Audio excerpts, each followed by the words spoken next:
আমি শীতকাল আসলে নিয়ম করে যেদিন না হয় সেদিন কমপক্ষে 1 ঘন্টা বাচ্চাদের সাথে ব্যাডমিন্টন খেলি, যেদিন না পারি। আর যেদিন একটু বেশি সময় থাকে সেদিন 1.5 ঘন্টা 2 ঘন্টা। এটা নিয়ম। অন্য কোনো আমল বাদ গেলেও এই আমলটা বাদ কখনো যায় না আমার। আর সারাদিন যাই করে এসে বাচ্চাদের সাথে একটা সময়। এবং এখন বর্ষাকালে একটু আমার খেতে একটু সমস্যা হয়েছে। বর্ষাকাল না থাকলে আমাদের খেতে 20-25 পদ সবজি আমরা উৎপাদন করি, এবং এর বেশিরভাগই আমরা নিজেরা ছেলে মেয়েদেরকে সাথে নিয়ে কোপানো, সব কাজ করা, এগুলো তাদের নিয়ে করানোর চেষ্টা করি। এবং প্রত্যেকেরই খেলাধুলার জন্য হয় সাইকেল নয় কিছু উপাদান আছে। মায়েদের জন্য যে কি বিরাট বড় সুযোগ, সন্তানদের ব্যাপারে বাবারা চাইলেও এত ফোকাস, এত মনোযোগ দিতে পারেন না। এটা হলো বাস্তবতা, তাই না?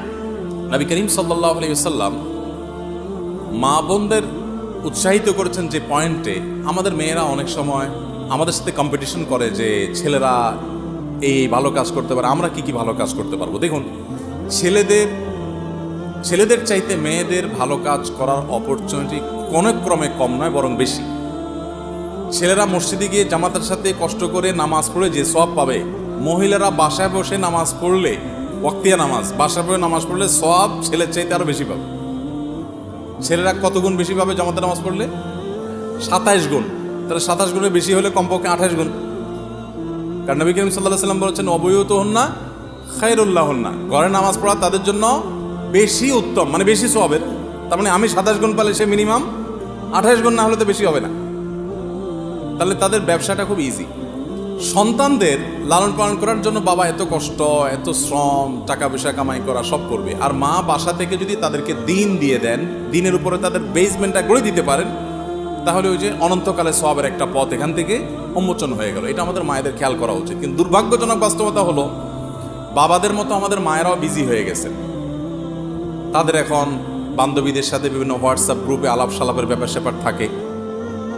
বান্ধবীদের আজকে কোথায় কোন পার্টি আছে, কোথায় কালকে 1 ডিশ পার্টি আছে, কালকে 2 ডিশ পার্টি আছে, হ্যাঁ, তারপরে কোথায় মিটিং সিটিং আছে, ইউটিউবে কোথায় কোন রান্নার আপনার ভিডিও আছে সেটা দেখতে হবে। অনেক ব্যস্ত।